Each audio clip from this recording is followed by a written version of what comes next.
All right. Bayern Munich 3, Chelsea 1. We back in here.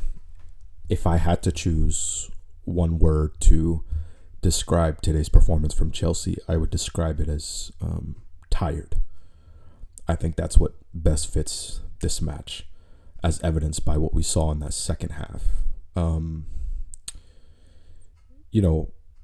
This being the first match in the Champions League for a couple years away from home from Bayern Munich, I was largely, I think, on target with my prediction in that Bayern Munich would win 3-2. Of course, it ended up being 3-1. But I figured this was just going to be a little bit too tall of an ask for Chelsea in this match.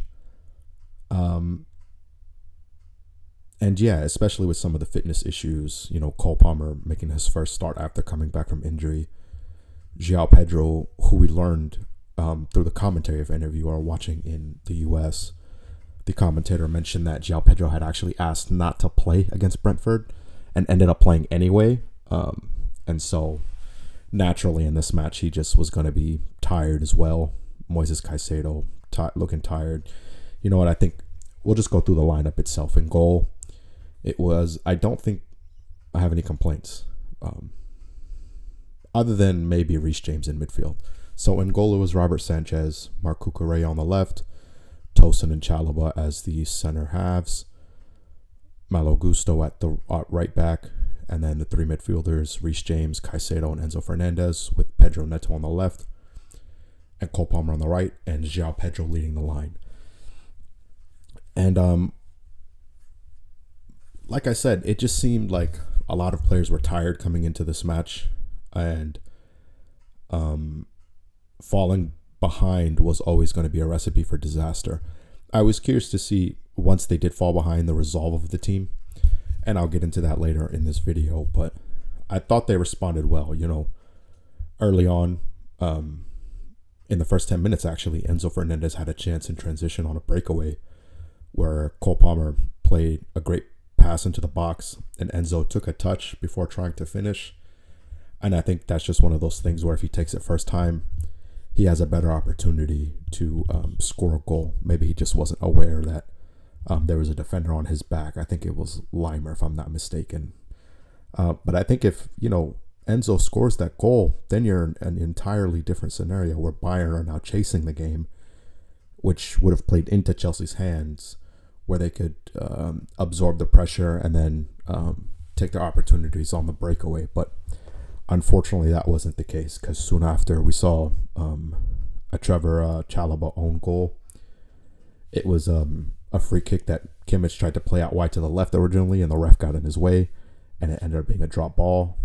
And he then decides to play it out wide to the right to Olise, who beats João Pedro down the line, gets a right-footed cross into the box, and unfortunately bounces off Chalobah into the net. And with that, it kind of signaled the pattern of the game. Bayern really pinned Chelsea back, in my opinion.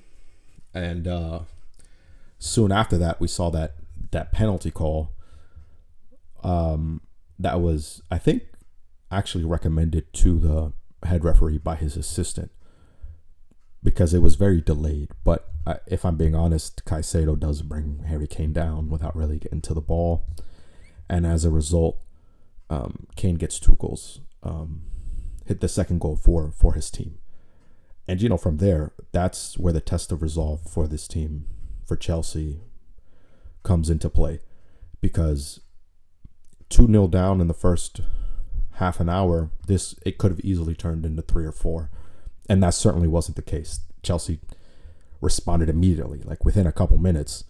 Cole Palmer, to start with, Caicedo comes away with like a 50-50 ball almost against a couple of Bayern midfielders, and then gets the ball out to Cole Palmer, who's away and off and has a ton of space, similar to what he had against PSG in that Club World Cup final, with Gusto overlapping and João Pedro being ahead of him, making those runs.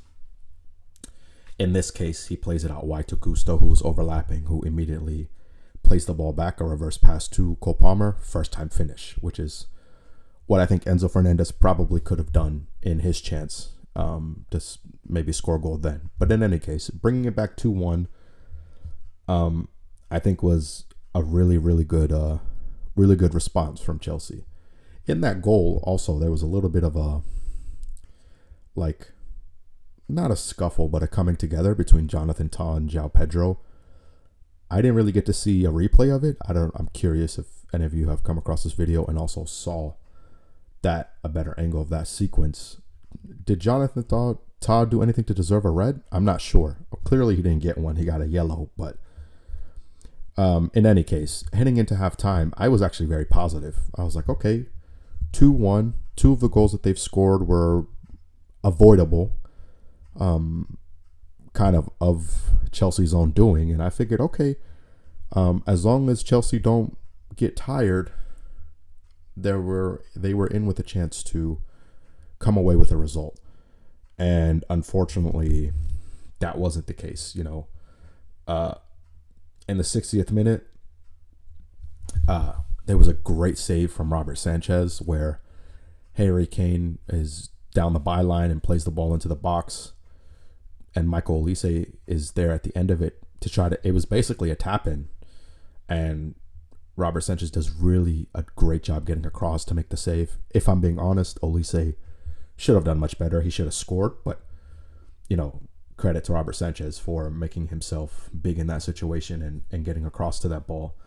I made a note right after that Chelsea in the 62nd minute, Chelsea growing a bit tired, think some subs need to be made, mainly in midfield. And the reason I say that is the downside with this type of midfield, Enzo Fernandez, Caicedo, and Reece James, is that it does grow a little bit tiresome in the second half with Enzo and Reece James. And it's a tiny bit limited mobility-wise. And what I mean by that is that when there's a switch of play, especially quickly, the midfield getting across and then, having to get across again to try to cover spaces, just gaps begin to open up. And we saw Reece James struggle with that a little bit, I thought. Same with Enzo Fernandez.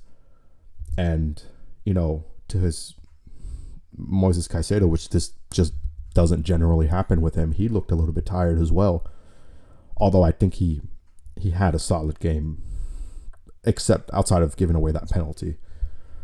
But yeah, it didn't allow the team to gain any semblance of control or security, in my opinion. And then we saw Malo Gusto, who I think also had an okay game as well. He gives the ball away, and it was just a symptom, I think, of tiredness, and which led into a lack of effort and a little bit of laziness on Malo Gusto's part. It was a lazy touch, building out from the back, and the ball's given away. And it eventually finds Harry Kane, who, he gets in that position. You expect a goal. You don't expect that chance to be wasted away. And, at 3-1, you're like, okay, unfortunately, it was just too much for the side. I think my one criticism of Enzo Maresca in this match is I think the subs could have come a bit earlier. Obviously, that's easy to say. The other thing is, I think what I mentioned in midfield, how, switching the play quickly against this side is a little bit of a weakness when in the second half, when it becomes tiresome for the team. And then obviously, I think one of the biggest things holding Chelsea back in this game specifically was João Pedro at the 9, who I think could have done a lot better if he also wasn't, tired. I keep beating a dead horse with that, but he just, those long passes from the center halves and the keeper into him and expecting him to hold it up consistently and then bring others into play, I think it was a little bit too much. Obviously, there's not really another solid option at the moment with Liam Delap being injured and Mark Guiu probably not good enough to come in this situation and do a job. So, moving onward later and close to the end of the game with Andre Santos coming in. We saw subs. Andre Santos come in. We saw Estevao come in and Garnacho come in. I thought Garnacho looked a little bit off it on the left. To be fair to him, it's not like he's 100% fit or anything. I predicted him to start in my preferred lineup, that wasn't the case, and I was proven right by his performance coming into the side. Estevao looked a little bright, but not enough time to make an impact. Andre Santos, however, showed glimpses of why he can be an important player for this team moving forward. With that little clip ball to Cole Palmer, I think close to the 90th minute, that Cole Palmer, I mean, it was an incredible finish. I think the reason he was actually offside, it was Andre Santos' fault. If you watch the clip back, he kind of goes to play it, hesitates a tiny bit, and then plays the ball. And I think if he just plays it without that hesitation, it's a perfect finish and a perfect goal. And then, I would have been on target with my prediction of 3-2. But in any case, it ended 3-1. I'm not terribly disappointed with this result. I kind of saw it coming a little bit, unfortunately. But I thought there was the potential to come away with at least a point. And unfortunately, it wasn't to be. Moving forward for this Chelsea side, we started this season with 2 wins, 2 draws. It's not a bad start to the season. It's actually a good start considering that Brentford game at the weekend, it could have very well been 3 wins and 4. And it wasn't due to a last-minute goal. And now this is kind of where the narrative may change a little bit. You go from, undefeated to start the season to, you give away a lead at the weekend. You lose handedly to Bayern. And now you have Manchester United at Old Trafford at the weekend looking ahead.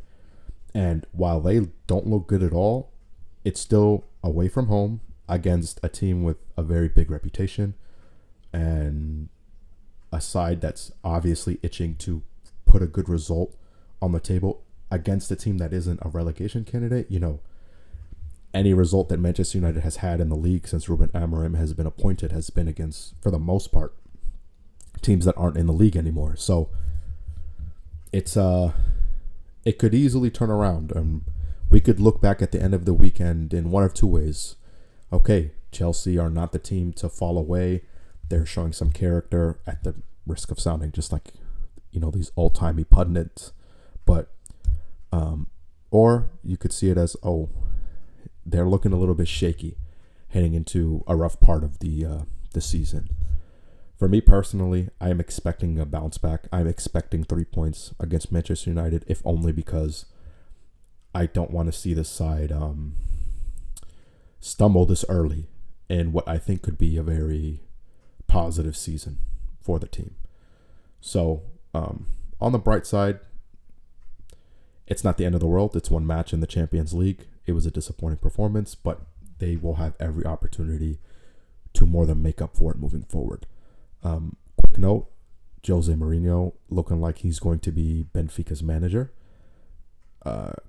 Hopefully gets confirmed in the next day or so. I hope that story is true because it would be a very these first 2 matches. Nico Jackson, who didn't get much burn in this match, I thought he would have, but anyway, the second match, Jose Mourinho returning to Stamford Bridge as a visiting manager once again. 2 spicy matchups to begin the Champions League campaign, and this is why we wanted Chelsea back in this competition, for these sorts of stories against these types of teams with the potential for the club to do something special, hopefully.